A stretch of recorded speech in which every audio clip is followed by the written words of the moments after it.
اعوذ باللہ من الشیطان الرجیم بسم اللہ الرحمن الرحیم۔ آج ہم سورۃ البقرہ کی آیت نمبر 35 سے 39 تک پڑھیں گے۔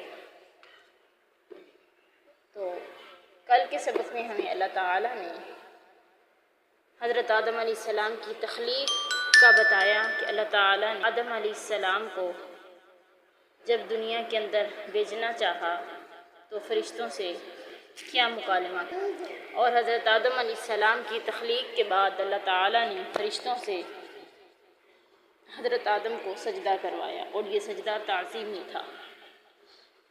تو آج کے سبق میں یہ کہ اللہ تعالیٰ نے حضرت آدم کو جنت میں رکھا اور انہیں کہا کہ جنت میں جہاں سے بھی چاہو تم کھا پی سکتے ہو، لیکن ایک درخت کو چھونے سے منع کیا۔ لیکن انسان کی فطرت ہے کہ جس کام سے روکا جائے ادھر وہ چلا ہی جاتا ہے۔ سبق کا آغاز کرتے مزید تفصیلات سبق میں پڑھیں گے۔ اعوذ باللہ من الشیطان الرجیم۔ وقلنا، اور ہم نے کہا، یا آدم، اے آدم، اسکن، رہ، انت، تو، وزوجوکا، اور تیری بیوی، الجنت، جنت میں، وکلا، اور کھا، منہا، اس جنت سے، راغدن، کھل مکھولا، حیث شئتما، جہاں سے تم دونوں چاہو، ولا تقربا، نہ قریب جانا، ہذہ الشجرۃ، اس درخت کے، فتکونا، ہو جاؤ گے تم، من الظالمین، ظالموں میں سے۔ اللہ کہہ رہے کہ ہم نے آدم سے کہا کہ تو اور تیری بیوی جنت میں رہے، اور اس جنت سے کھل مکھل ہے، جہاں سے تمہارا جی چاہے کھا سکتے ہو، لیکن ایک درخت کے نزدیک بھی نہیں جانا، اگر تم نے اسے چکھ لیا، چھو لیا تو تم ظالم ہو جاؤ گے۔ آگے اللہ تعالیٰ فرما رہے ہیں آیت نمبر 36، فَأَزَلَّهُمَا الشَّيْطَانُ، فَأَزَلَّهُمَا، پھر پھسلا دیا ان دونوں کو، الشیطان، شیطان نے، انہا، اس سے، فَأَخْرَجَهُمَا، نکال دیا ان دونوں کو اس سے، مما کان فیہ، جس جنت کے اندر وہ رہتے تھے۔ وَقُلْنَا، ہم نے کہا، اہبطوا، اتر جاؤ، بعضکم، بعض تمہارا دشمن ہے، بعضکم، بعض تمہارا، لبعض، بعض کے لیے، عدو، دشمن ہے، وَلَکُمْ، اور تمہارے لیے، فی الارض، زمین میں، مستقر، فائدہ ہے، مستقر، ٹھکانہ ہے، ومتاع، اور فائدہ ہے، الی حین، ایک مدت تک۔ اللہ فرما رہے ہیں پھر شیطان نے آدم اور حوا دونوں کو پھسلایا اور بہکایا اور جنت سے نکلوا دیا، اور اللہ تعالیٰ فرما رہے ہیں ہم نے کہا کہ ہم نے تمہیں کہا تھا کہ یہ شیطان تمہارا دشمن ہے، چلو اب زمین کے اندر جاؤ، وہی تمہارے لیے فائدہ ہے، اور وہیں ایک مدت معین تک تم نے وہاں رہنا ہے۔ آگے اللہ فرما رہے ہیں فتلقی، پھر سیکھ لی آدم نے، من ربہ، اپنے رب سے، کلمات، چند باتیں، فتاب علیہ، پھر اللہ تعالیٰ کی توجہ فرمائی اللہ نے، علیہ، اس بات پر، انہ، بے شک وہ، هو التواب الرحیم، وہی تو مقبول کرنے والا، رحم کرنے والا ہے۔ حضرت آدم علیہ السلام نے اللہ تعالیٰ سے چند دعائیہ کلمات سیکھ لیے جو انہوں نے پڑھے، اور اللہ تعالیٰ نے ان کی توبہ کو قبول کر لیا۔ قلنا، ہم نے کہا، اہبطوا، اتر جاؤ، منہا، اس سے، جمیعاً، سب کے سب، فَإِمَّا يَأْتِيَنَّكُمْ، پھر آئے گی تمہارے پاس، منی، میری طرف سے، ہدن، ہدایت، فمن تبع، جس نے پیروی کی، ہدایہ، میری ہدایت کی، فلا خوف علیہم، اس پر کوئی خوف نہیں ہوگا، ولا هم يحزنون، نہ ہی وہ غمگین ہوں گے۔ اللہ فرما رہے ہیں کہ ہم نے کہا کہ اس جنت سے اتر جاؤ، اب دنیا کے اندر تمہارے پاس میری طرف سے فرمان آئیں گے، میری طرف سے احکامات آئیں گے، ان کے مطابق تم نے زندگی بسر کرنی ہے۔ جس نے میری ہدایت کے مطابق زندگی بسر کی، اسے کسی قسم کا آخرت میں کوئی خوف نہیں ہوگا، نہ ہی کسی قسم کا کوئی غم ہوگا۔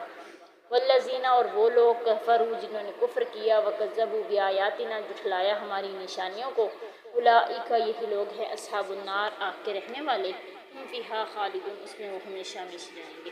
اللہ فرمانے کا جنہوں نے کفر کیا اور ہماری نشانیوں کو جھٹلا دیا، یہ لوگ دوزخ کے رہنے والے ہیں، اور اس میں وہ سب ہمیشہ ہمیشہ رہیں گے۔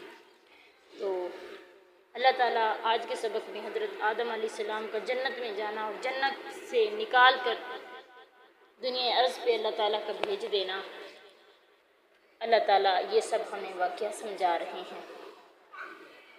تو آئیے اب تفسیر کی طرف آتے ہیں۔ سب سے پہلے کہ اللہ تعالیٰ نے حضرت آدم اور حضرت حوا سے کہا کہ کہ تم جنت میں رہو۔ آدم حضرت پہلے نبی کا نام ہے، آدم کا معنی ہے گندمی رنگ والا، اور حضرت آدم کی بیوی کا نام تھا حوا، ٹھیک ہے۔ حضرت آدم علیہ السلام کی تیسری فضیلت، پہلی فضیلت کیا تھی کہ اللہ تعالیٰ نے انہیں علم سکھایا تھا۔ دوسری فضیلت کہ اللہ تعالیٰ نے فرشتوں کو کہا کہ آدم کو سجدہ کرو۔ اب تیسری فضیلت یہ کہ جو جنت کو ان کا مسکن بنا دیا گیا، تو اللہ تعالیٰ نے آدم سے کہا کہ یہ درخت ہے، اس کو چھونا نہیں ہے۔ اس کے متعلق قرآن و حدیث میں کوئی واضح حدیث یا واضح نہیں بتایا گیا کہ وہ کس چیز کا تھا۔ اسے مشہور جو کہا گیا ہے نا، وہ گندم کا درخت کہا گیا، مشہور کیا گیا کہ وہ گندم کا بیج ہوتے یہ تھے، گندم کی بالیاں تھیں، جو بے اصل بات ہے۔ ہمیں اس کا نام معلوم کرنے کی ضرورت نہیں ہے، نہ ہی کوئی فائدہ ہے، ٹھیک ہے۔ یعنی یہ جو کہا جاتا ہے نا کہ یہ گندم کا درخت تھا، تو اس میں کوئی بھی اصل موجود نہیں ہے کہ قرآن و حدیث نے ہمیں نہیں پتہ چلا، نہیں بتایا گیا کہ وہ کس چیز کا درخت تھا، تو اس میں ہمیں کوئی فائدہ بھی نہیں ہے اس کے پیچھے لگنے میں، ٹھیک ہے۔ آگے اللہ تعالیٰ فرما رہے ہیں کہ اللہ نے کہا کہ اس کے نزدیک بھی نہیں جانا، جاؤ گے تو ظالم ہو جاؤ گے، کیونکہ اللہ نے اس چیز سے کیا کیا تھا، منع کیا تھا۔ جو حدود اللہ نے مقرر کر دی ہیں اس سے اگر پار جائیں گے، ہم بھی پار جائیں گے تو ہم بھی ظالم بن جائیں گے۔ یہ اللہ تعالیٰ نے بتانے کا مقصد یہ تھا کہ اے ابن آدم، اگر تم نے بھی جو میں نے تمہارے لیے حدود مقرر کی ہیں نا، اگر ان حدود کو تجاوز کرو گے، ان سے پار نکلو گے، ان سے آگے بڑھو گے، تو تم بھی اپنے آپ پر ظلم کرو گے جیسے تمہارے باپ نے ظلم کیا تھا۔ اللہ تعالیٰ نے آدم کو کہا کہ اس کے قریب نہیں جانا، لیکن انہوں نے کیا کی، نافرمانی کی اور قریب گئے اور جنت سے نکال دیے گئے۔ ہوا کچھ اس طرح کہ شیطان کو جب جنت سے نکال دیا گیا تو وہ جنت میں داخل ہوا۔ شیطان نے جنت میں داخل ہو کر روبرو انہیں بہکایا، وسوسہ اندازے کے ذریعے سے اس نے بڑی ترتیب کے ساتھ حضرت آدم اور حوا کو بہکایا۔ تو وہ جنت میں کس طرح گیا، اس کے بارے میں کوئی نہیں بتایا گیا کہ وہ جنت میں کیسے گیا، کس طرح گیا۔ بعض لوگ کہتے ہیں کہ بھئی وہ مور اور سانپ کے ذریعے گیا تھا، اس میں کوئی بھی جو ہے نا وضاحت نہیں دی گئی کہ یہ قرآن و حدیث میں کہیں سے بھی نہیں پتہ چلتا کہ کیا وہ سچ یہی تھا کہ وہ سانپ اور مور کے ذریعے گیا تھا شیطان، یا کسی اور طریقے سے۔ البتہ اتنا ہے کہ بھئی وہ ایک بزرگ کی شیپ کے اندر اپنی صورت میں حضرت آدم اور حضرت حوا کے پاس گیا اور انہیں بہکایا، کہنے لگا کہ اللہ تعالیٰ نے تمہیں جنت میں اس لیے اس درخت کو کھانے سے منع کیا ہے کہ کہیں تم ہمیشہ جنت میں نہ رہنے لگ جاؤ، کیونکہ جو بندہ بھی یہ کھا لیتا وہ ہمیشہ جنت میں رہتا ہے۔ حضرت آدم اور حوا کو بہکایا۔ حضرت حوا نے آدم سے کہا کوئی بات نہیں، ہم کھا لیتے ہیں۔ حضرت حوا کی پیدائش کس طرح ہوئی، کیونکہ اللہ نے کے لیے آدم کو پیدا کیا تھا۔ حضرت آدم علیہ السلام ایک دن پانی کے اندر دیکھا تو ان کو پانی کے اندر اپنا عکس نظر آیا، کیونکہ فرشتے تو نوری مخلوق تھے نا، وہ نظر نہیں آتے تھے، تو اتنی بڑی جنت میں اکیلے حضرت آدم تھے، تو پانی میں جب عکس دیکھا تو دل میں خواہش ہوئی کہ مجھ جیسا میرے ساتھ کوئی اور ہونا چاہیے جس سے میں بھی باتیں کروں۔ حضرت آدم سو گئے اور جب اٹھے تو کیا دیکھتے ہیں، ان کی بائیں طرف جو ہے نا ان کے پاس ایک بہت ہی خوبصورت عورت بیٹھی ہوئی ہے، نوجوان عورت بیٹھی۔ حضرت آدم دیکھ کے حیران ہو گئے۔ اللہ تعالیٰ نے حضرت حوا کو آدم علیہ السلام کی بائیں پسلی سے پیدا کیا۔ اب وہ بائیں پسلی سے کیسے پیدا کیا، یہ اللہ رب العالمین بہتر جانتے۔ اللہ رب العالمین ہمیں اتنا بتایا کہ حوا علیہ السلام کو آدم کی بائیں پسلی سے پیدا کیا، تو اللہ کو پتہ ہے کہ اللہ نے کس طرح پیدا کیا تھا، اس کی بھی گہرائی میں ہمیں جانے کی کوئی ضرورت نہیں ہے۔ تو شیطان نے کہا کہ اللہ تعالیٰ تمہیں جنت میں ہمیشہ نہیں رکھنا چاہتا، اس لیے تمہیں کہا کہ یہ نہیں تم نے کھانا۔ حضرت حوا نے آدم سے کہا کچھ نہیں ہوتا، ہم جنت میں ہمیشہ رہیں گے، یہ ہماری خیر خواہی کر رہا ہے، قسمیں کھا رہا ہے، دیکھو کتنا بڑا بزرگ ہے، یہ بھی فرشتہ ہے۔ تو حضرت آدم اور حوا نے جب کھایا تو ان سے جنتی لباس اتار دیے گئے۔ پہلی مرتبہ انہوں نے اپنی شرمگاہیں دیکھی تو جب شرمگاہیں دیکھی تو جنت کے پتے پکڑ کر اسے اپنے شرمگاہوں پہ لگا لیا اور انہیں دنیا پہ بھیج دیا گیا۔ اب دنیا میں وہ انہیں کس طرح بھیجا گیا اس کے بارے میں بھی کوئی نہیں بتایا گیا کہ وہ کیسے بھیجا گیا تھا۔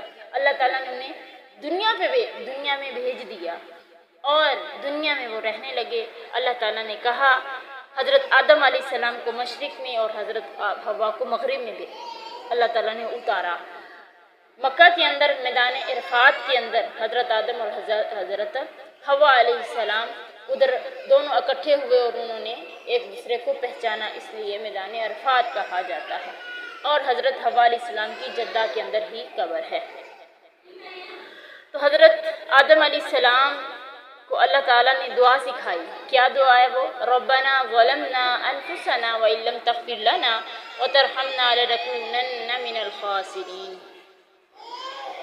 تو یہ والی دعا حضرت آدم نے پڑھی تو اللہ تعالیٰ نے ان دونوں کی دعا کو قبول کر لیا۔ پھر حضرت آدم کو اللہ نے وحی نازل کی کہ اب جیسے احکام میں تمہیں دوں گا اس کے مطابق زندگی بسر کرنی ہے۔ اگر تم میرے احکام کے مطابق زندگی بسر کرو گے تو جنت میں تمہاری مقدر ہوگی، تو اگر میرے احکامات کے مطابق زندگی بسر نہیں کرو گے تو میں نے ان کافروں کے لیے جہنم کو تیار کیا ہے۔ اللہ تعالیٰ کہہ رہے ہیں کہ جو میری ہدایت کے مطابق میرے بتائے گئے راستے کی پیروی کرے گا اس پہ کسی قسم کا کوئی خوف نہیں ہوگا، نہ ہی وہ غمگین ہوگا جب وہ دنیا چھوڑ کے آئے گا۔ لیکن جو کافر ہیں، ہماری آیات کو جنہوں نے جھٹلایا، ہمارے قرآن کو جھٹلایا، یہ لوگ دوزخ کے رہنے والے ہوں گے اور اس میں ہمیشہ رہیں گے۔ توبہ قبول کرنے کے بعد اللہ تعالیٰ نے انہیں دوبارہ جنت میں آباد کرنے کی بجائے دنیا ہی میں رہ کر جنت کی حصول کی تلقین فرمائی۔ حضرت آدم کے واسطے سے تمام بنو آدم کو جنت کا یہ راستہ بتلایا جا رہا ہے کہ انبیاء کے ذریعے سے میری ہدایت زندگی گزارنے کے احکام و ضوابط جو ہوں گے تم تک پہنچیں گی۔ جو اسے قبول کرے گا وہ جنت کا مستحق ہوگا، جو نہیں قبول کرے گا وہ عذاب الہی کا مستحق ہوگا۔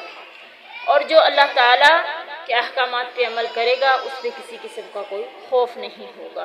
جیسے کہ پیچھے بھی ہم نے پڑھا ہے کہ اللہ تعالیٰ جہاں جنت کا تذکرہ کرتے ہیں وہاں جہنم کا بھی کرتے ہیں، جہاں نیکوں کا تذکرہ کرتے ہیں وہاں بدوں کا بھی تذکرہ کرتے ہیں۔ اللہ تعالیٰ ہمیں اپنے نیک اور زاہدین بندوں میں شامل کرے اور صراط مستقیم کے مطابق زندگی بسر کرنے والا بنائے۔ آج کا سبق اتنا ہی، آگے انشاءاللہ ہم کل کریں گے۔